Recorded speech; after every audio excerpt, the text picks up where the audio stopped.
నమస్తే welcome to meta news. ఇక మ్యాటర్లోకి వచ్చేస్తే గుడ్డు మంత్రిగా నాటి ప్రభుత్వంలో పేరు గడించిన ఆ నేత ఇప్పుడు పూర్తిగా సైలెంట్ అయిపోయాడు. మాట్లాడితే మీడియా ముందుకొచ్చి హడావుడి చేసే ఆ మాజీ మంత్రి గత కొంతకాలంగా మౌనంగా ఉంటున్నాడు. అధిష్టానం తీరుపైన తీవ్ర అసంతృప్తితోనే ఆయన సైలెంట్ అయిపోయాడనే చర్చ అయితే ఇప్పుడు గట్టిగా వినిపిస్తుంది. తండ్రి వారసత్వంతో రాజకీయాల్లోకి ఎంట్రీ ఇచ్చిన గుడివాడ అమర్నాథ్ వైసీపీలో జగన్కు సన్నిహితులుగా ఉన్న వ్యక్తుల్లో ఒకటిగా మారాడు. మాజీ మంత్రి గుడివాడ గురునాథరావు వారసుడిగా రాజకీయాల్లోకి వచ్చిన ఆయన తొలి రోజుల్లో టీడీపీ నుంచి కార్పొరేటర్గా గెలిచారు. తర్వాత వైసీపీ తీర్థం పుచ్చుకుని అనకాపల్లి ఎంపీగా పోటీ చేసి ఓడిపోయారు.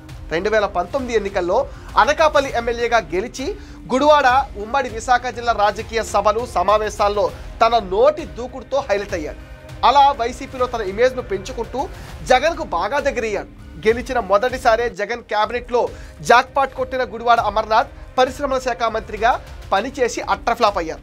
ఆయన ఆధ్వర్యంలో రాష్ట్రానికి పైసా పెట్టుబడులు రాకపోగా గుడ్డు కథలతో కాలక్షేపం చేసి గుడ్డు మంత్రిగా బిరుదు మాత్రం తెచ్చుకున్నారు.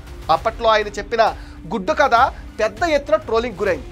దావోస్ పెట్టుబడుల సదస్సుకు ఎందుకు వెళ్ళలేదంటే చలి ఎక్కువగా ఉంది అందుకనే వెళ్ళలేదని సమాధానం ఇచ్చాడు. దాంతో నెటిజన్ల ట్రోలింగ్కు గురయ్యాడు. తన మాటలతో ప్రతిపక్షాలకు విమర్శనాస్త్రాలు అందించారన్న అపవాదు కూడా మూటగట్టుకున్నారు. సీన్ కట్ చేస్తే గత ఎన్నికలకు ముందు నుంచి వైసీపీ అధినేత ఆడుతున్న గేమ్లో గుడివాడ అమర్నాథ్ పావుగా మారుతున్నాడు. 2024 అసెంబ్లీ ఎన్నికలకు ముందు అనకాపల్లి నియోజకవర్గం ఇన్ఛార్జిగా గుడివాడ అమర్నాథ్ను తొలగించిన జగన్ టికెట్ ఇవ్వకుండా జలకిచ్చాడు. ఆయన తీవ్ర అసహనానికి గురి కావడంతో చివరి నిమిషంలో టికెట్ ఇచ్చి సంతృప్తిపరిచాడు. గాజువాక నియోజకవర్గం నుంచి బరిలో దింపారు. ఆ ఎన్నికల్లో వైసీపీ ఘోర ఓటమి చెందడంతో అధికారం కోల్పోయింది. గుడివాడ అమర్నాథ్ సైతం గాజువాక నుంచి పోటీ చేసి 95,000కు పైగా ఓట్లతో ఓడిపోయి ఒక రికార్డు సొంతం చేసుకున్నాడు. ఆ తర్వాత గుడివాడ అమర్నాథ్ను విభజిత విశాఖ జిల్లా అధ్యక్షుడిగా నియమించారు జగన్. వైసీపీ నిర్ణయంతో గత సంవత్సర కాలంగా యాక్టివ్గా ఉంటూ వస్తున్న గుడివాడ సడన్గా సైలెంట్ మోడ్లోకి వెళ్ళిపోవడం అందరినీ ఆశ్చర్యపరిచింది. విశాఖ జిల్లా వైసీపీ అధ్యక్షుడిగా నియమితులయ్యాక గాజువాక నియోజకవర్గం విశాఖ జిల్లాలో ఉండటం అమర్నాథ్కు సొంత ప్రాంతం కావడంతో అధిష్టానం నుంచి కూడా వచ్చే సూచనలు పాటిస్తూ ముందుకు కొనసాగారు.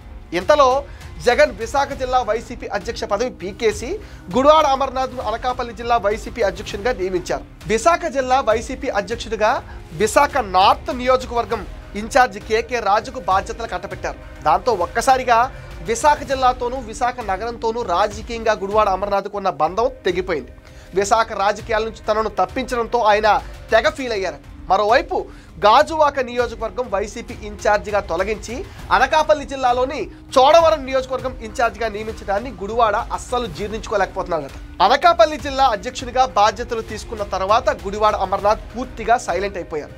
విశాఖ రాజకీయాల్లో ప్రాధాన్యత లేకుండా చేయడం వల్లే అమర్నాథ్ దూరంగా ఉంటున్నారనే ప్రచారం కూడా ఇప్పుడు గట్టిగా జరుగుతుంది.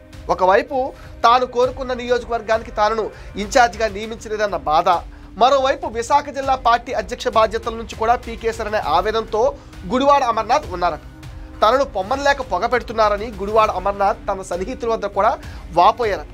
అందుకే పార్టీ కార్యక్రమాలకు దూరంగా ఉంటూ సైలెంట్ అయిపోయారని స్థానికంగా మాటలైతే వినిపిస్తున్నాయి. ఇటీవల పార్టీ పిలుపునిచ్చిన ఆందోళనలో కూడా గుడివాడ అమర్నాథ్ కనిపించలేదు. ఆయన అమెరికాలో ఉన్నారని చెబుతున్నా సోషల్ మీడియాలో పోస్ట్ చేసి ఉండేవాళ్ళని అది కూడా చేయకపోవడంపై వైసీపీ శ్రేణులు ఆశ్చర్యం వ్యక్తం చేస్తున్నాయి.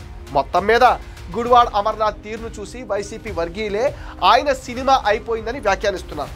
గత అసెంబ్లీ ఎన్నికల దగ్గర నుంచి పార్టీలో ఎదురవుతున్న అవమానాల దృష్ట్యా అధిష్టానం తీరుతో గుర్రుగా ఉన్న గుడివాడ అమర్నాథ్ పార్టీ మారతారనే ప్రచారం సైతం గట్టిగా జరుగుతుంది.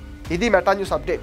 ఈ వీడియో పైన మీ విలువైన ఒపీనియన్ని కామెంట్ సెక్షన్లో పోస్ట్ చేయండి. మీరు ఇచ్చే కామెంట్స్తో మరిన్ని ఇంట్రెస్టింగ్ వీడియోస్ మీకు అందిస్తాం. అండ్ మీరేం చేయాలో మీకు తెలుసు కదా. ఈ వీడియోస్ని లైక్ చేయండి, షేర్ చేయండి, మెటా న్యూస్ని సపోర్ట్ చేయండి, సబ్స్క్రైబ్ చేయండి.